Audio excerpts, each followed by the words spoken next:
బాలాజీ నగర్ జవహర్ నగర్లో ఆరుంధతి నగర్ ఒక కాలనీ, ఒక ఊరు.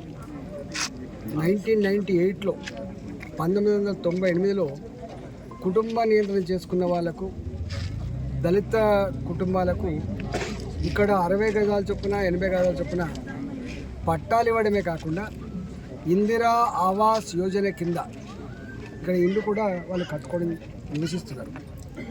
ఎంత దుర్మార్గులు అంటే ఈ 1998 అంటే ఈ 30-35 ఏళ్ల క్రితం కట్టుకున్నటువంటి ఈ చిన్న చిన్న ఆవాసాలు, రేకుల షెడ్లు ఇవాళ 30 ఏళ్ళుగా వాళ్ళు కష్టపడితే ఇన్ని డబ్బులు జమ అయితే వాటి కొంచెం స్లాబ్ వేసుకుందామన్నా, కొంత ఒక్క రూమ్ నుంచి ఇంకొక రూమ్ ఎక్స్పాండ్ చేసుకుందాం అనుకున్నా, లేదా ఇంత కాంపౌండ్ వాల్ పెట్టుకున్నా కూడా ఇక్కడ అధికారులకు డబ్బులు ఇవ్వకపోతే ఇది కట్టుకొని ఇచ్చే ప్రసక్తి లేదు. ఇవన్నీ వాళ్ళకు కూడా వాళ్ళ స్వయం, ఇవి వాళ్ళకి ఇచ్చిన బాపతే.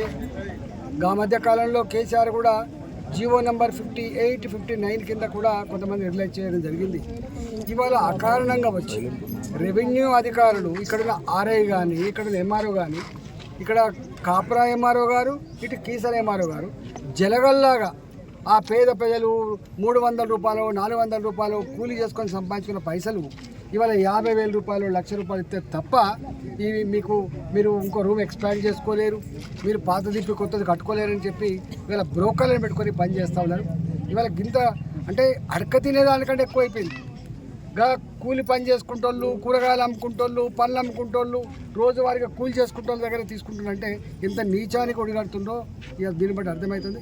ఇప్పటికే నేను కలెక్టర్ గారికి ఈ అన్ని బాలాజీ నగర్, జవహర్ నగర్, ఆరుంధతి నగర్ సంబంధించిన సమస్యల మీద మీరే స్వయంగా సర్వే చేయించండి, మీ అధికారులు తీసుకుపోండి, విజిట్ చేయండి, ప్రజల అభిప్రాయాలు తెలుసుకోండి, తదుపరి మీరు యాక్షన్ తీసుకోమని చెప్పి నేను చాలాసార్లు చెప్పిన. కానీ నిమ్మకు నీరెత్తినట్టుగా ఉన్నారు. రెవెన్యూ అధికారులు ప్రజల కోసం లేరు, పేదవాళ్ళ కోసం లేరు, నోరు లేని జీవాల కోసం లేరు, పైరవికారుల కోసం మాత్రమే ఉన్నట్టుగా కనపడతా ఉంది. నేను మళ్ళీ కలెక్టర్తో మాట్లాడే ప్రయత్నం చేస్తాను. దానికి తోడుగా మళ్ళీ కొత్తగా ఇవాళ హుడా వచ్చిందట. హుడా వచ్చి మాది 250 ఎకరాల భూమి ఉంది అని వాళ్ళు ఫెన్సింగ్ వేసుకుంటూ పోతారు.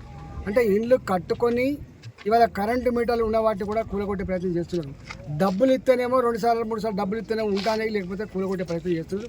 ఈ అందరి మీద, ఈ రెవెన్యూ అధికారుల మీద తప్పకుండా రెవెన్యూ మంత్రికి ఇవాళ కంప్లైంట్ చేసే ప్రయత్నం చేస్తా. దీని మీద కనుక యాక్షన్ తీసుకోకపోతే బహిరంగంగా ప్రజలతో పాటుగా ప్రభుత్వం సంగతి ఏంటో తెచ్చుకోవడానికి ఇలా ఆరుంధతి నగరు, బాలాజీ నగరే ఇవాళ ఒక కేంద్ర బిందుగా ఉంటుందని చెప్పి ప్రభుత్వాన్ని హెచ్చరిస్తా ఉంది.